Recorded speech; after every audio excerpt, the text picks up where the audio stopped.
무슨 일인데 여기서 이렇게 슬피고 있나? 임금님께 마치 금 운반하고 있는데요. 제 실수로 그만 연못에 빠뜨렸어요. 아이고. 그래, 이 금이 네 금이냐? 이거는 메이드 인 USA 미국산이네요. 제 금 아닌데요. 그럼 이 금이 네 금이냐? 이건 중국산이네요. 그것도 아니에요. 아이, 그러면 이 금이라는 얘긴데 혹시 내 거랑 바꾸면 안 될까? 아, 미국산, 중국산 둘 다 줄게. 안 돼요. 전 정성금 아니면 취급 안 한다고요. 제 금 돌려주세요. 아이, 그러지 말고 좀 바꿔줘. 아, 나도 정성금을 갖고 싶어서 그래. 어?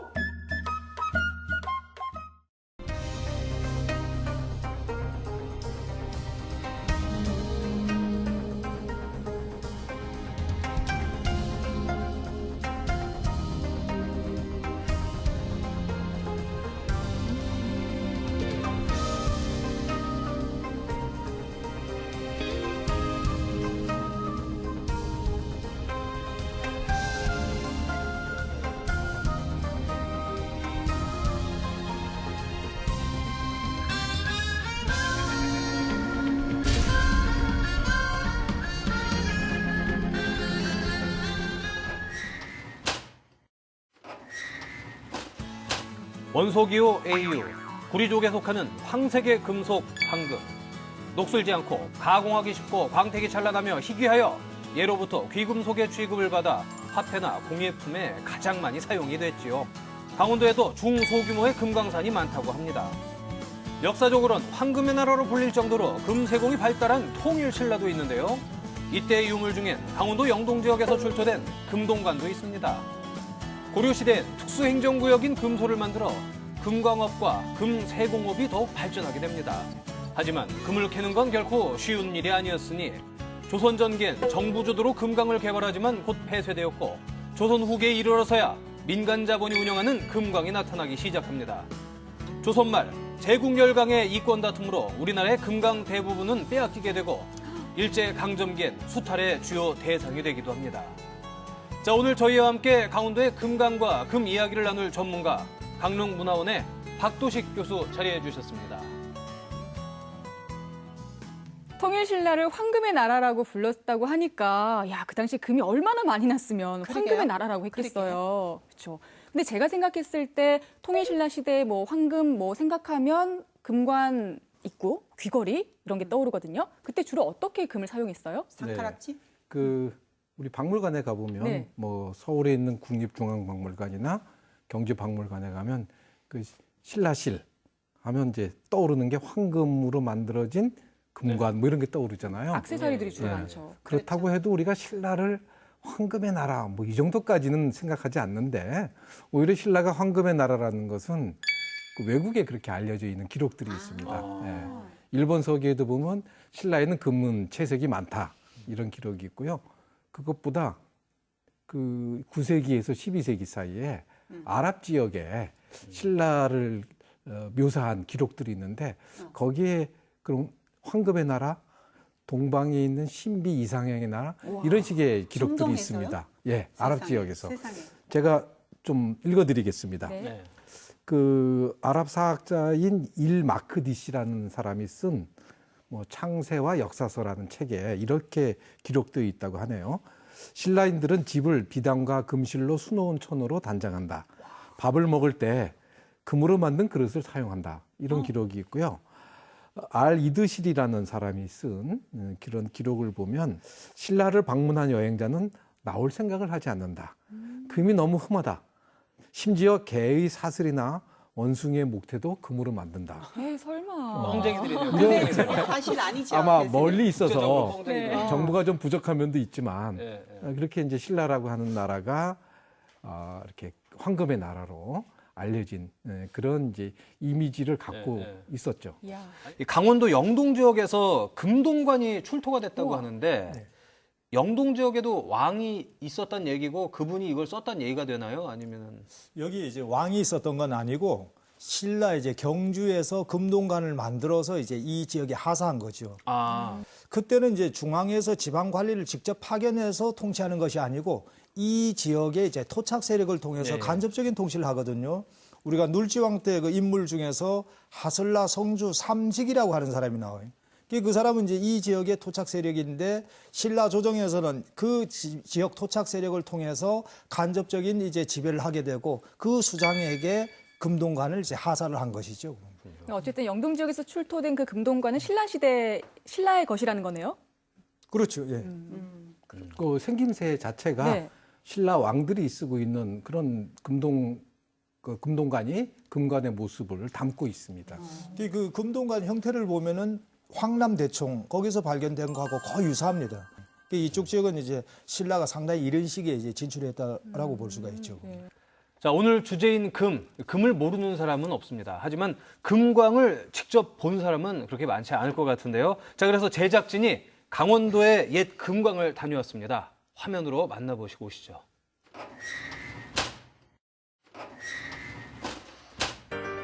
랄랄랄라 아이고 신나라 네 오늘은 저 책일동이가 조선 땅에서 강원도 정선까지 왔습니다. 정선까지 왜 왔냐? 바로 제가 금을 캐러 왔거든요. 오 말만 들어도 엄청 신나요. 그러면 오늘 금 캐면은 그 출연료 플러스 금 제 거예요? 완전 좋아. 자 그러면 일확천금을 누리러 갑시다. 금 캐러 간다. 나 내 거야. 오늘도 김칫국 한 사발 시원하게 드링킹한 뒤 책일동을 향한 곳은 바로 화암동굴. 갱도 속으로 가면은 금이 있나 봐요. 어머, 근데 금이 아니라 사람이 계시네? 어머, 안녕하세요. 안녕하세요. 제가 여기에 일확천금을 노릴 수 있는 절호의 찬스가 있다 해서 조선시대에서 왔거든요. 아, 그러세요? 네, 여기 뭐 금 좀 많이 있나요? 현재는 금이 별로 없고요. 그 전에 22년부터 45년까지 금을 캤던 곳입니다, 여기가. 아이고 헛물 켰네요. 아니, 제가 뭐 이렇게 사실 뭐 금을 캐러 왔지만 금을 못 캔다고 하니까 금 캐는 과정이 조금 약간 궁금하거든요.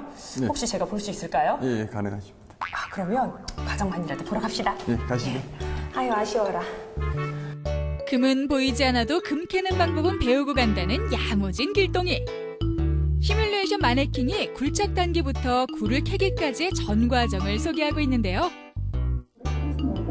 오, 지금 여기서 뭔가를 파내는 작업을 하는 것 같긴 한데 이게 어떤 작업이에요? 이게 그 금강맥이 있는 곳을 발견하기 위해서 차감기라는 기계를 이용해서 이제 벽을 뚫고 이제 굴을 만드는 거죠. 굴을 만들어서 이제 가면서 이제 금강맥이 있는 것을 발견하는 거죠.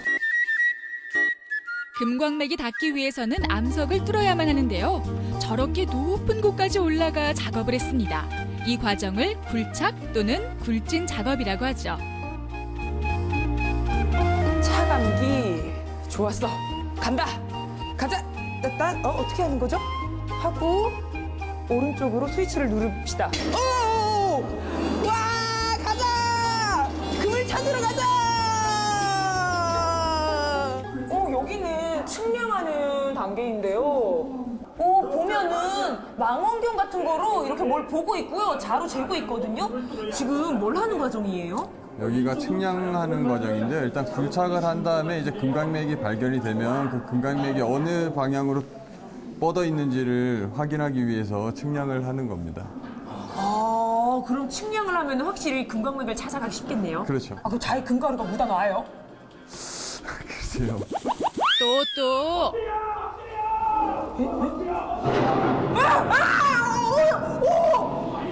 왜 안 놀래세요, 선생님? 지금 꽝꽝했어요. 또 꽝꽝했어, 또 꽝꽝했어. 이거 뭐 폭탄 아닙니까? 꽝꽝 엎드려. 깜짝이야. 지금 뭐 하는 거예요? 여기는 지금 발파 단계라서요. 아까 굴착을 통해서 굴을 뚫었는데 그 앞에 암벽이 크면은 이제 차감기로 이제 못 뚫거든요. 그럴 땐 차감기로 구멍을 뚫고 화약을 집어넣어서 터트려가지고 이제 길을 통로를 만드는 겁니다. 변변한 보호장구도 없던 시절 오로지 금을 캐겠다는 신념으로 화약을 터뜨리고 터널을 만들었던 금광 광부들. 그들의 노고가 느껴지시나요? 막 사람들이 지금 뭔가를 발견하고 기뻐하는 모습인 것 같거든요. 그런데 말입니다. 제 눈에는요, 금이 하나도 안 보여요. 이거 뭐 착한 사람 눈에만 보이는 거 아닙니까? 아니요, 이게 금이 한 덩어리로 나온 게 아니고요. 암석 안에 조금 소량이 있습니다. 그걸 다 재련을 해서 그 금만 이제 추출해내는 거죠.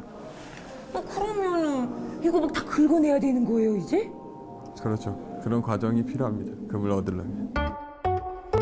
세상에 공짜가 어디 있단 말인가. 더군다나 금광에서 일확천금은 어불성설이었으니 광부들의 땀과 눈물이 일군 역작이 바로바로 금이었습니다. 오, 덕분에 제가 좋은 정보 얻고 갑니다. 미션 성공!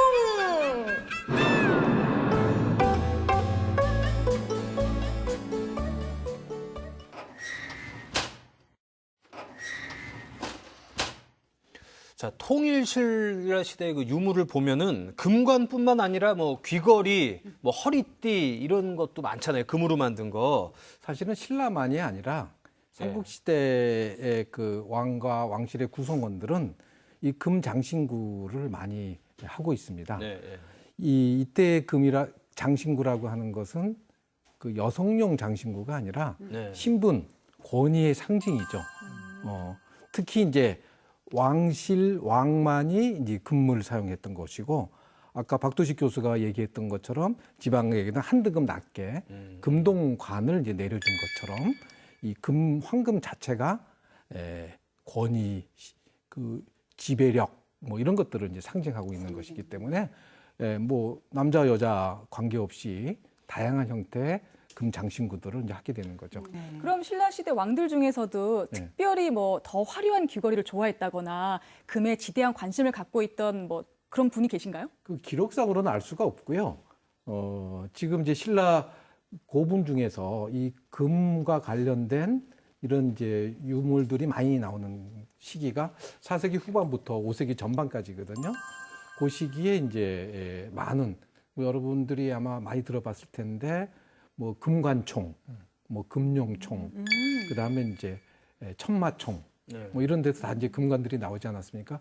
그 중에서도 가장 화려한 게 황남대총이라고 하는 것이에요. 이 경주에 가보면 대릉원에 이렇게 그 표주박처럼 두 개의 무덤이 이제 연이어 있는 그 무덤이 이제 황남대총인데, 여기서 가장 화려한 금관하고 금 장신구들, 금제 허리띠, 뭐 유리병, 뭐 이런 것들이 이제 남분하고 북분에 거기서 이제 나왔는데, 그래서 상대적으로 아마 여기 묻힌 왕이 금을 좀 좋아한 게 아닌가 이런 생각을 할 수 있는데요.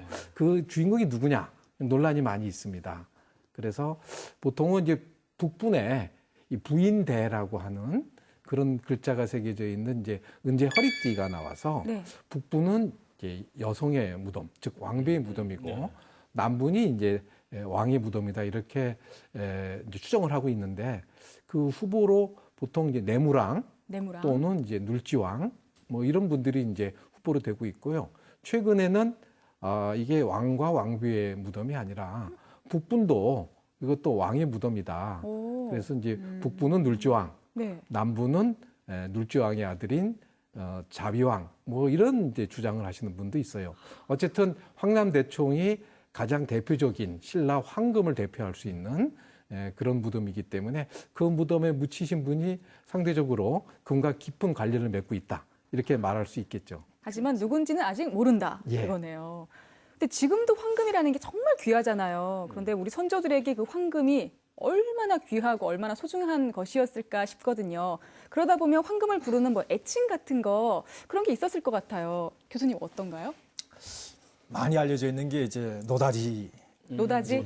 노다지란 말이 이제 보통 이제 금이라든가 이제 뜻밖의 횡재 그런 것을 만난 것을 우리가 노다지라고 하는데, 이 노다지는 본래 우리말이 아니고 영어 이제 노타치에서 온 말입니다. 아, 노타치가 노다지로?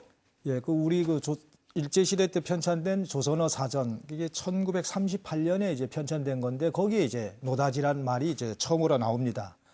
여기에 대한 일화는 이제 그 미국 사람들이 이제 조선 말기 때 우리나라에 와서 금강 채굴을 하는데 그때 우리가 그 금을 보면은 이제 뭐 사금을 채취한다든가 그다음에 돌멩이 거기에 이제 금강석에 이제 금이 조금 거기 하거든요. 근데 미국 사람들이 이제 채취하는 과정에서 금 덩어리를 발견하게 됩니다. 이 사람들이 소리를 지르면서 그 하니 평안도 사람들이 이제 놀래서 쫓아가 보죠. 가봤더니 가서 이렇게 딱 보려고 하니까 이제 노타치 접근하지 말라 만지지 말라. 그래서 이 평안도 사람들은 아 미국 사람들은 이 금을 노타치라고 하는구나. 그래서 이 노타치란 말이 이제 노다지가 되고 이제 순수한 우리말 이제 노다지가 된 거죠 보면. 자, 그리고 우리가 그 금이라고 하면은 보통 이제 화폐 또 금화 이런 걸 생각하게 되는데 통일신라 이후에는 우리나라에서 금이 그렇게 많이 나지 않은 것 같아요. 혹시라도 우리나라에서 그 금을 화폐 대용으로 쓴 적이 있습니까, 교수님? 네, 뭐 우리는 이제 금 자체의 산출이 많지 않기 때문에 네. 금을 화폐로 쓴 그런 기록은 보이지 않습니다. 다만 좀 전에 말씀드린 바와 같이 금이라고 하는 게 신분과 지위를 상징하는 것이었죠. 네. 그래서 그것은 이제 권위를 담는 것이었지 어떤 재화적 가치가 갖고 있는 것은 아니었던 것이죠.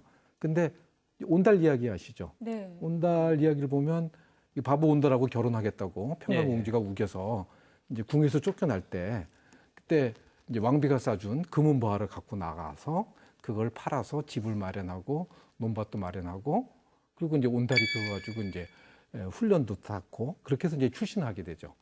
그리고 그 맞동이 이야기, 서동요의 주인공 네네. 맞동이 이야기도 보면 이 선화공주가 궁에서 금을 갖고 나오는데 맞동이가 말을 캐다가 그 캐는 금을 한쪽에 쌓아주고 있는 그게 이제 금인지 비로소 이제 그때 알게 돼가지고 그거를 이제 장인 진명왕에 보낸 이런 이제 설화들이 있습니다. 이런 설화들을 보면 온달하고 서동이 이 금을 가지고 그거를 팔아서 부의 기반으로 삼고 있는 것이죠. 그러니까 이제는 더 이상 금이 어떤 신분과 권위를 상징하는 그런 금속이 아니라 부를 상징하는 즉 재화적 가치가 갖고 있는 그런 형태로 바뀌었다. 사회적인 분위기가 바뀌었다. 금에 대한 인식이 바뀌었다는 걸 알 수가 있죠. 그래서 뭐 굳이 금을 화폐로 만들진 않았어도 금이라는 것이 재화적 가치를 갖고 있는 그런 금속으로 이제 인식이 되었던 것이죠. 그 인식이 지금까지 쭉 내려오고 쭉 내려오고 거네요. 있는 것이죠. 네. 우리나라에 사실 뭐 양은 별로 많진 않아도 지하 자원이 좀 다양하게 있잖아요. 금도 전국 곳곳에서 생산이 된다고 하던데 그럼 본격적으로 금광업이 발달한 건 언젠가요? 우리나라에서 이제 금광업이 언제 발달했는가 거기에 대해서는 이제 기록이 없어서 확실하지는 않습니다. 그 고구려 유리왕 11년 그때가 이제 기원전 9년인데 그때 이제 상으로 뭐 황금 30냥을 이제 하사했다 그런 기록이 나오고 그 다음에 일성왕 11년에 이제 백성들에게 금, 은, 주옥 이런 것을 사용하지 말라 그런 것 기록으로 보아 이제 그 당시에 금이 상당히 되게 많이 사용된 것으로 보입니다. 아마 사용되니까 이제 그 금강도 좀 발전했겠죠. 통일신라 때 와서 이제 성도광 때가 되면은 당나라 현종에게 금 2,000냥을 이제 그 바쳤다 그런 기록도 나옵니다. 근데 고려시대 때 와서는 우리가 향소 부곡할 때 그 소라는 것 중에서 금소, 은소, 철소, 동소 그런 게 있거든요. 금 이제 원료를 이제 채취하기도 하였지만 이제 가공 기술 그런 것은 이제 좀 발달하는 것 같습니다. 근데 금 이제 채굴 그런 게 줄어들게 되는 게 조선시대 때 왔습니다. 중국에서 명나라에서 우리나라에다가 금을 요구를 하거든요. 그러자 세종대왕 때 와서는 금 캐는 게 너무나 힘들고 많이 나지 않으니까 우리나라에서는 외교를 통해서 금 대신에 송골매 그런 매를 바치게 됩니다. 그러다 보니 조선 전기에는 이제 주로 뭐 금광 개발 그런 것이 잘 되지 않죠. 그러다가 조선 후기 때가 되면은 이제 그 광산 개발이 많이 됩니다. 그 조선 전기 때는 주로 이제 관에서 국가에서 그걸 했는데 조선 후기 때가 되면은 이제 뭐 물주 예를 들어서 상인이라든가 이런 사람들이 물주를 이제 고용을 해가지고 그 물주에게 광산 개발 그런 것을 맡기게 됩니다.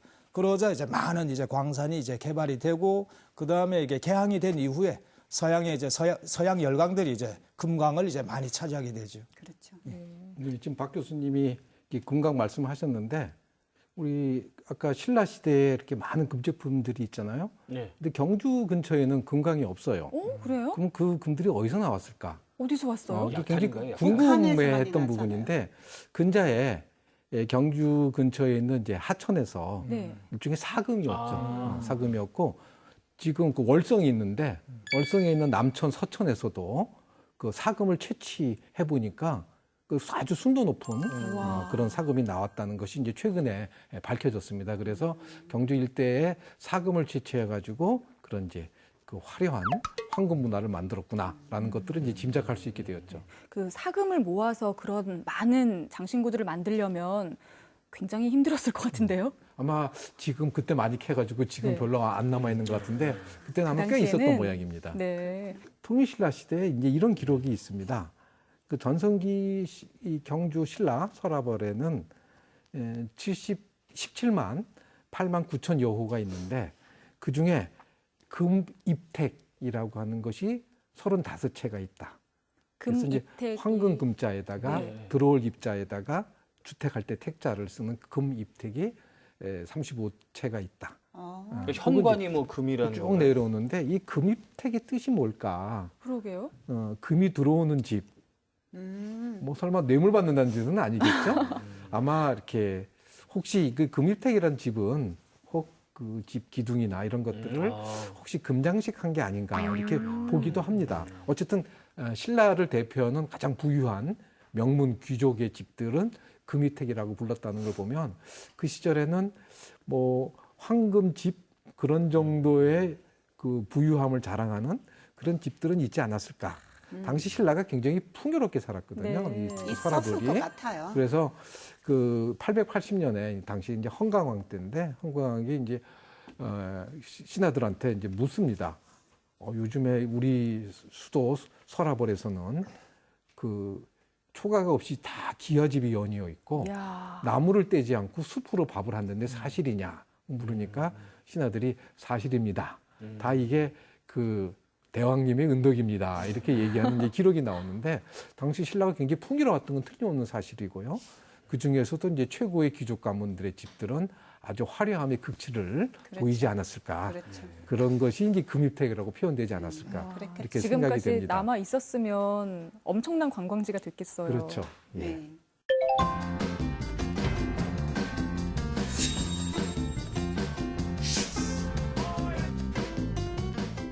첫 번째 뭔지 한번 볼까요? 네, 짠. 이게 뭐냐면은 금을 만들어라. 그 연금술 네. 그리고 연금술사가 많았죠. 네. 그 나중에 과학이 됐죠. 과학자가 됐죠. 네, 18, 9세기 때부터. 근데 이분들이 중세기까지는 사람들이 금을 만들 수 있다고 믿었어요. 가장 유명한 사람은 존 딜이라는 사람은 엘리자베스 1세 16세기 영국 여왕 연금술사였거든요. 금을 만들 수 없으니까 끝이 안 좋았어요. 다 예외 없이. 돈 다 쏟아붓고 해가지고. 그럼요. 황실에서 한없이 돈을 주는데 그 결과는 당연히 없죠. 근데 재미있는 거는 이분들이 과학자가 됐어요. 나중에. 와. 18세기, 17세기 말부터. 유명한 그 근대 과학의 아버지라고 불리는 뉴턴. 뉴턴. 뉴턴의 저작도 보면 다수가 연금술과 관련된 저작이라고 제가 정말요? 얘기를 들었습니다. 네. 이 사람들 편을 들자면은 인생을 투자해서 한없이 실험하고 또 하고 한없이 그랬거든요. 노력은 많이 했어요. 노력은 엄청 많이 했는데 그런 연구하다가 그런 그 실험하다가 여러 가지 알게 됐어요.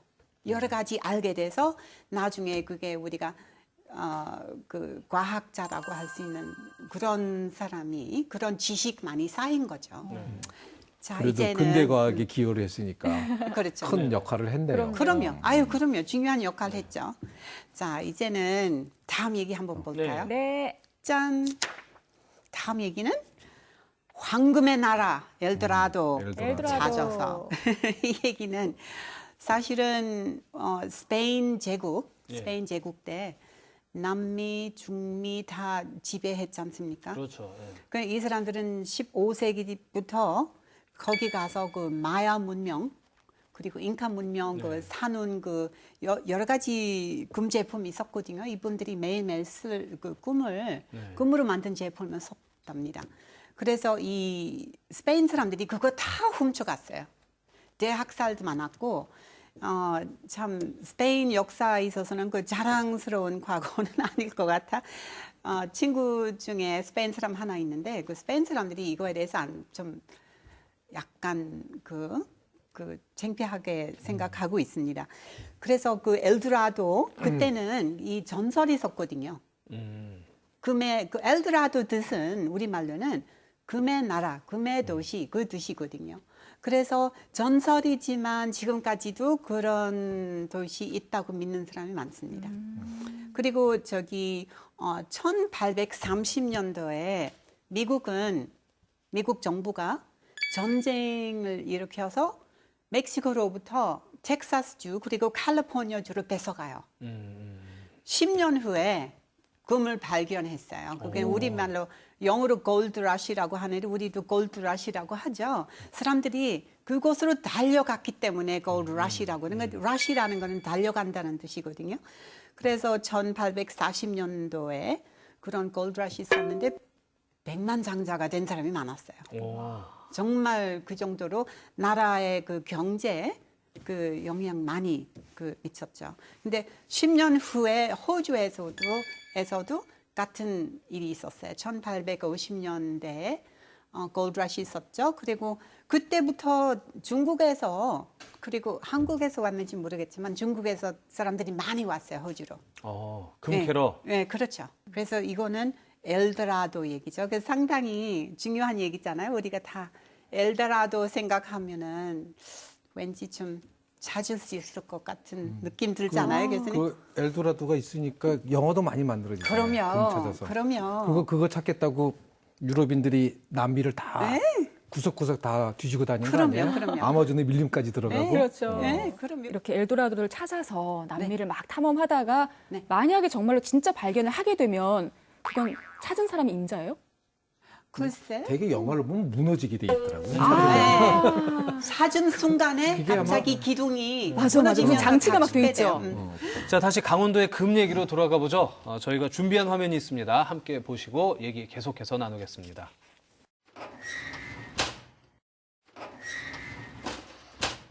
그런데 옛날 광부들은 어떻게 생활했는지 궁금하시지 않으세요?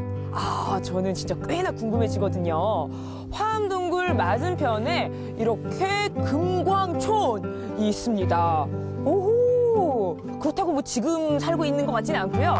옛날 생활 모습이 남아있다고 하니까 제가 한번 가보겠습니다. 예전 금을 캐던 광부들의 삶의 터전을 그대로 재현한 금광촌. 이곳엔 어떤 이야기가 숨어 있을까요?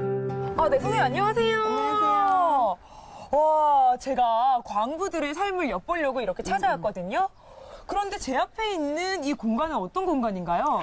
이 공간은 그 합숙소라 그래가지고 전국 각지에서 이게 금광을 캐려고 광부들이 모여가지고 잠자던 그 생활하던 곳이에요. 제 앞에 광차가 있는데요. 이 광이 금광광인가요? 제가 한자를 몰라가지고. 미칠광? 빛광? 와, 근데 지금 야외라서 굉장히 밝긴 한데 예전에는 이게 깜깜한데 이거 타고 가서는 좀 약간 무서웠겠어요.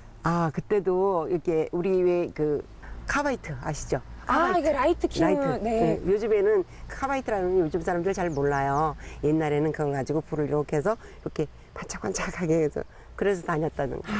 네. 힘들고 고단하게 얻은 귀한 금. 행여 도둑이라도 맞으면 큰일이겠죠. 망류를 세워 망을 보고 사고 소식도 알렸습니다. 광부들에게 연장은 전쟁터 군인의 총과도 같았는데요. 대장간도 필수. 사금 채취에 필요했던 우물도 재현해 놓았습니다. 저 또 궁금한 게 생겼어요. 여기에 일하셨던 그 광부분들이 아직까지 살아계시는 분이 계실까요? 네, 40년대까지는 큰 광산들은 좀 문을 닫았는데 80년대까지도 작은 그 광산들은 했어요. 그랬기 때문에 지금 아마 마흔에 가면 만나뵐 수가 있을 것 같아요. 당시의 생생한 증언을 들을 생각을 하니 기대가 되는데요. 네, 예전에 어르신께서 광부 생활을 했다고 해서 제가 이렇게 찾아왔거든요. 고맙습니다. 관광생활을 오래 했어요. 진짜요? 언제까지 하신 거예요? 여기도 한 20년 하고 딴 데서도 한 20년 하고 한 40년 했어. 그러면 여기 와서도 많이 했어요, 나도. 아 진짜요? 많이 원조 불원이라고 불원공사했다.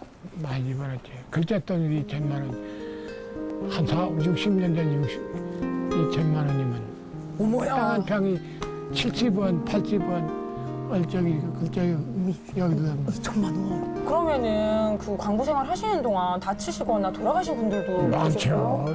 아니요, 다친 남자도 많고 안 다친 사람 없어요. 다 다쳤지. 아, 돌이 진짜 쿵하고 오면은 그 목숨도 앗아가겠네요. 그렇게 죽는 하늘 들리던데 이러는겨. 목숨 내놓고. 누구나 갖고 싶어하는 황금을 제일 가까이 하지만 삶은 그야말로 고된 노동의 반복이었죠. 제가요 할아버지 말씀을 듣고 나니까 이 마을이 굉장히 역사적으로 의미 있다라는 생각이 들었거든요. 근데 이대로 사라지면 좀 아쉬울 것 같은데요. 아, 그래요? 아쉽죠. 폐강 이후에 예술마을로 다시 태어났어요. 아 진짜요? 네, 그래서 그 옛날에 그 모습들을 그대로 볼 수가 있어요. 어디지? 그림 바위길. 오, 이 길로 가면은 이렇게 다 그림들이 있나 봐요. 금광이 폐쇄된 뒤 관련 물건들을 예술작품으로 승화시킨 그림바위 마을인데요. 거친 광부들의 삶은 담쟁이 철 구조물로 표현됐습니다. 마을 곳곳에서 만나는 다양한 작품들 속에서 역사는 여전히 살아 숨쉬는 듯하네요. 이건 그 화암동굴에서 금을 캘 때 금을 캤던 그런 기계예요. 그래가지고 이걸 가지고 재활용한 거예요. 지금 재활용해갖고 미술품으로 다시 재탄생한 거. 문을 닫은 옛 광산마을은 예술로 다시 태어났고 그림 같은 경치를 배경 삼아 금의 화려함 뒤에 가려진 광부의 고단한 일상과 금광에 보낸 아들을 걱정하던 노모의 애달픔은 전설이 되어 오늘도 마을을 휘감아 돕니다.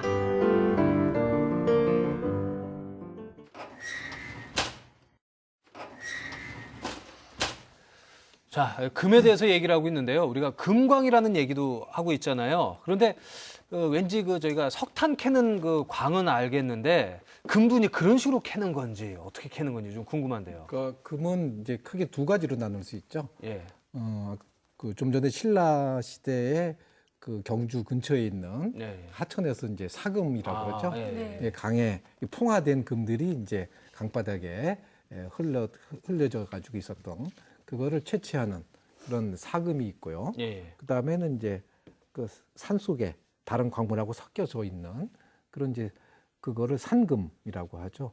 산금과 산금과 사금 이 두 가지 금이 있는데 아마 사금이 채취하기가 아마 좀 쉬울 겁니다. 그렇겠죠. 뭐 우리 영화 같은데 보면 이 골드러시 그렇죠. 말씀하셨는데 네.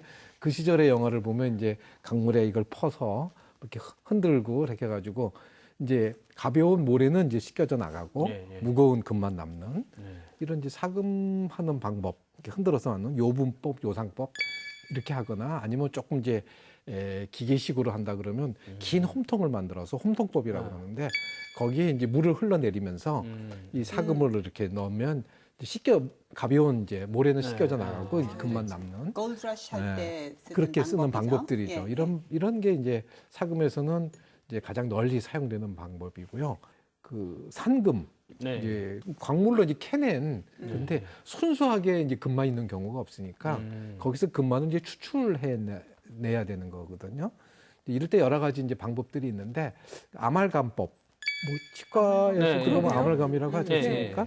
이제 이 금이 이제 수은하고 이렇게 붙어서 결합되는 금의 성질을 이용해 가지고 이 암석들을 아주 가루로 내서 거기다가 이제 물을 혼합시켜 가지고 진흙 상태로 만든 상태에서 이제 수은을 첨가하면 수은에 이제 금만 접착이 됐고 그리고 나중에 그거를 다시 수은을 이제 증화시켜 버리면 수은을 분리시키면 이제 금만 남는 이런 방법. 수은 정도 걸렸겠어요. 그러니까 그 얘기 하려고 했는데 좋지 않은 뭐 그런 법이 있을 때 요즘에는 많이 사용되지 않는다고 하고요. 그다음에 이제 시화나법이라고 해서 이 금이 이제 시화나 알칼리 융액에 이제 녹는다고 합니다. 그래서 그것도 마찬가지로 그 원리를 이용해 가지고 이제 금을 재련이죠. 그러니까 금만 추출하는 그런 방법들도 있고, 뭐 염화법이라고 하는 그래서 염소랑 결합시켜서 또 분리시키는 방법, 이런 여러 가지 방법. 뭐 연금술도 한다는데 금이 있는데 그걸 분리시키는 그렇죠. 방법이야 뭐 예. 얼마든지 만들어내지 않았겠어요. 네. 그래서 보통 이런 방법들을 많이 사용한다고 합니다. 무슨 화학 시간 같았어요. 그러게요. 네. 근데 금광이 강원도에도 뭐 여러 군데 곳곳 있었다고 하는데 제가 정선은 한번 가봤거든요. 거기 이제 사금이 나온다고 해서 가서 제가 이걸 해봤어요, 직접. 해보셨어요, 정말? 하나도 안 나왔어요, 저는. 근데 저는 많이 나왔는데. 정말요?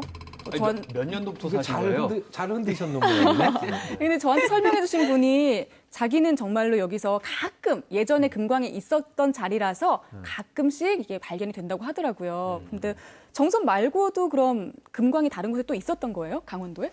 예, 홍천이 있었고 그다음에 저기 회양, 그다음에 여기 가까운 이제 옥계에 있었죠. 그리고 우리 그 나라 그 지명에서 보면 금하고 관련되는 그 지명이 꽤 나타나거든요. 네. 그 김제 지역에 보면 이제 금강하고 이제 그 사금 채취 지역이 있는데 거기 지명을 보면은 금산을 중심으로 이제 금성리, 그다음에 금구리, 금평리 이런 지역은 이제 그 금자가 섞인 이제 그 지역이 많은 것을 볼 때 아마 금이 많이 이제 그 널리 퍼져 있었던 것으로 보입니다. 금하고 관련된. 예. 아니 그럼 궁금한데 교수님, 네. 그 금으로 해서 우리나라는 돈 번 사람 없어요? 아까 말씀하신 게 골드러시로 큰 돈 만진 사람들이 있다고 그랬는데 우리나라는 없나요? 있습니다. 정말요? 예.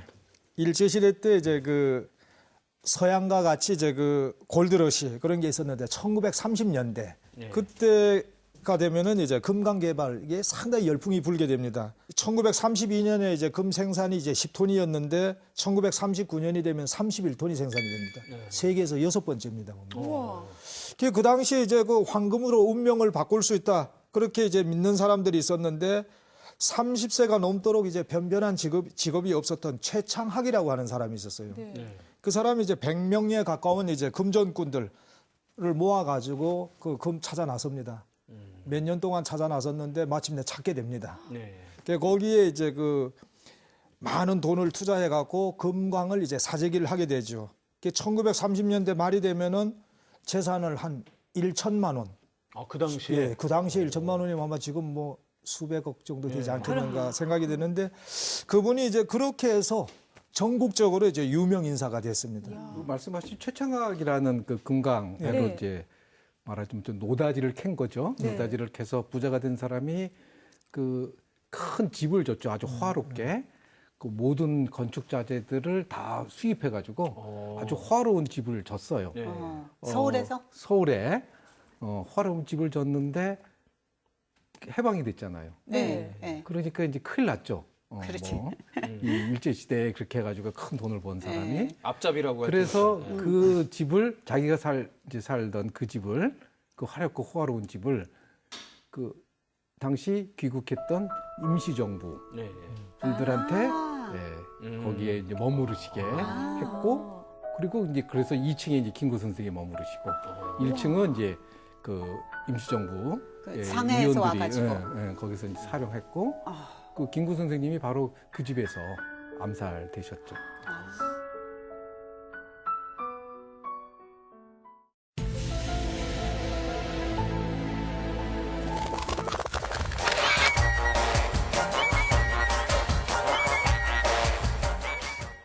1997년 11월 경제부총리가 특별 기자회견을 엽니다. 대한민국 정부는 국제통화기금 IMF의 자금 지원을 요청하기로 결정했다는 내용이었죠. 나라 빚이 모두 1,500억 달러가 넘는데 대한민국이 가진 외환은 40억 달러에도 미치지 못한다는 설명이 뒤따랐습니다. 우리 국민들은 달러가 없어 나라가 부도날 지경이란 소식에 충격을 받을 수밖에 없었습니다. 이때 누군가가 금 모으기 운동을 제안하죠. 금은 곧 달러처럼 쓸 수 있으니 집집마다 조금씩 가지고 있는 금을 모아서 나라 빚을 갚자는 것이었습니다. 많은 국민들이 그동안 간직해둔 금부치를 은행으로 가져갔고 금 모으기 운동의 뜨거운 열기는 전국을 뒤덮었죠. 순식간에 많은 금을 모아 적지 않은 외환을 확보할 수 있었습니다. 그런데 말입니다. 금 모으기 운동을 보며 1907년 벌어진 국채 보상 운동을 떠올리는 분들도 많습니다. 이때도 처음 운동을 주도한 건 당시의 지식인들이었지만 노동자와 기생, 백정 등 하층민들까지 적극 참여해 범국민적 운동으로 발전했고 특히 많은 부녀층이 참여해 각종 폐물을 모은 점은 금모으기 운동과 꼭 닮았습니다. 하지만 결과는 다른데요. 국제보상운동은 일본의 방해와 공작으로 좌절하고 말았지만 금모으기 운동은 결국 경제위기 극복의 단초가 되어 2001년에는 마지막으로 남아있던 IMF 자금을 모두 갚을 수 있었습니다. 그리고 요즘 또다시 우리나라에 경제 위기가 온 것이 아닌가 걱정하는 사람들이 많습니다. 외환 보유고는 넉넉하다고 하지만 중산층은 급격히 무너졌고 서민 경제는 치명상을 입었습니다. 국제보상운동 때, 금모으기 운동 때 그랬던 것처럼 온 국민의 마음과 지혜를 모아야 할 것 같습니다. 지금까지 김서영의 에센파일이었습니다.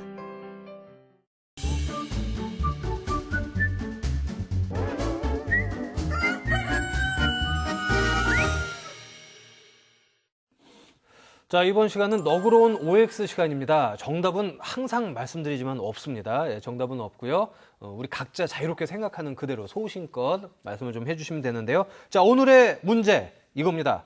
나에게 엘도라도는 있다 O, 없다 X입니다. 자, 생각하셨나요? 네. 자, 하나, 둘, 셋. 나에게 엘도라도는 있다 O, 없다 X. 야, 뭐 저번에 이어서 뭐 다 그냥 한 마음이에요. 요즘 단합이 잘 되네요. 네. 희망사항. 아, 이거는, 예. 그럼 우리 교수님부터. 예. 제가 얼마 전에 네. 남미 여행 중에 예. 시골에 어떤 그 조그마한 그 커피숍에서 커피 한잔 하고 있는데 주인하고 얘기하게 됐어요. 네. 그래서 우리는 엘도라도에 대해서 얘기하기 시작했어요, 사실은. 네. 그래서 제가 있었으면 참 좋겠다 하고 있는데 그분이 있다. 어디 있는지도 안다. 1억만 갖고 오라고. 아니요. 그건 아니에요? 착한 사람이에요. 그래서 혹시 보고 싶은 마음은 있느냐. 그래서 보고 싶죠, 정말. 근데 이분이 조건이 있어요. 조건이 있는데 절대로 세상한테 알려주면 안 된다. 아, 원래 그렇게 시작하는 거예요, 사기라는 게. 아니, 그래서 그분 따라가서 봤는데 너무 아름다워요, 교수님. 보셨다고요? 그럼. 아, 조만간에 뉴스 나오시겠어요. 사기? 교수님께서는. 아, 저는 이 동해가 예.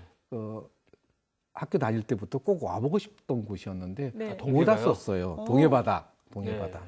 또 동해바다를 막연하게 그리고 있었는데 대학교 때 처음 왔습니다. 여기 와서. 아, 여기서 저기 과거의 그 추억을 동해 바다를 마시고. 쭉 보면서 예. 야, 여기 동해 바다가 저한테는 그래서 한 번씩 그 뒤로도 이게 오기 힘든 길이었거든요. 예, 그래가지고 이렇게 답답하고 이럴 때 와서 예. 호연지기를 기르는 와. 그런 곳이었어요. 동해 바다. 네. 그 바다가. 근데 요즘에 이 프로 때문에 자주 오니까 엘도라도 느낌이 없어져 버렸어요. 근데 그전에는 사실은 뭔가 가보고 싶은 것, 네. 가보면 있다고 마음이 하셨잖아요, 지금. 편해지는 것. 미지의 세계. 그전에 있었던 동해 바다가 있는 그렇다는 거예요, 거죠. 아, 왠지 교수님 자주 오셔갖고 땅 사신 것 같은데. 예, 그걸로 이제 무마하시는 것 같은데. 예, 저는 뭐 별건 없고요. 일주일에 한 번씩 그 복권. 저한테는 엘도라도고요. 네. 저도 사실 진짜 엘도라도에 대해서 약간 믿음이 있어요. 세상에는 이해하지 못할 수많은 것들이 있잖아요. 뭐 우주선이 와서 뭘 만들어 놓기도 하고 과학적으로 증명할 수는 없지만 인간의 힘으로 할 수 없는 여러 가지 일들이 벌어진단 말이에요. 엘도라도도 분명히 있는데 제가 아직까지 어디 있는지 몰라서 그랬는데 우리 교수님이랑 얘기를 좀 하다 보면 같이 가요. 알 수 있을 것 같아요. 같이 가요. 조만간에 고소하겠네요. 재산 날리고 고소하겠네. 예. 마지막으로 교수님. 예, 저한테 있는 것 같습니다. 교수님 소개요? 예, 아니요. 제가 이제 이쪽 지역사 연구하다 보니까 이제 삼국 유사에 보면은 최초의 화랑이 이제 설월랑이라고 하는 화랑이 있었는데 그 화랑의 비문이 강릉에 있다 이렇게 나오거든요. 그 다음에 이제 신라 화랑 출신 중에서 유명한 사선 4명의 화랑이 있었는데 그 사선 비가 한송정 근방에 있다 그런 기록이 또 이곡의 동유교에 보면 나옵니다. 그 비문이 언제 저 눈에 띄지 않을까 그런 생각이 듭니다. 엘도라도 찾는 기분으로 비를 찾기 위한 역사학자답습니다. 당장 뭐 돈으로 연결되는 건 아니네요. 네, 큰 의미가 있지만. 자, 그래서 어쨌든 오늘은 모두 저희가 오였습니다. 각자에게 엘도라도는 있다. 자, 그럼 임기환 교수님, 오늘 얘기를 좀 정리를 해 주시죠. 금은 서민들에게 잘 살기 위한 희망이다. 네. 지금 뭐 아까 온달 소동 얘기도 예, 말씀드렸잖아요. 그 금을 가지고 이제 잘 살게 되고 또 우리 옛날 이야기 보면 금방망이, 은방망이 얘기라든가 뭔가 금을 가지고 그거를 가지고 이제 부를 좀 축적하고 그래서 조금이나마 더 잘 살게 되고 하는 이런 꿈들을 갖게 되는 게 바로 금에 투영되어 있는 것이죠. 네. 그래서 금이 많은 사람이 아니라 없는 사람들이 좀 소박하게 갖고 싶어 하는 것. 그래서 금은 서민들에게 잘 살기 위한 희망이다. 이렇게 정리하고 싶습니다. 네, 교수님께서 정리해 주신 게 이제 희망이다. 금은 희망이다. 갑자기 종로 가고 싶네요. 거기 금은방 가는데. 네, 저도 거기가 좀 희망이었으면 좋겠습니다. 자, 오늘 시간여행 강원의 금강과 금 이야기로 한 시간 꾸며봤습니다. 저는 다음에 이 시간에 여러분 다시 찾아뵙도록 하겠습니다. 시청해주신 여러분 고맙습니다.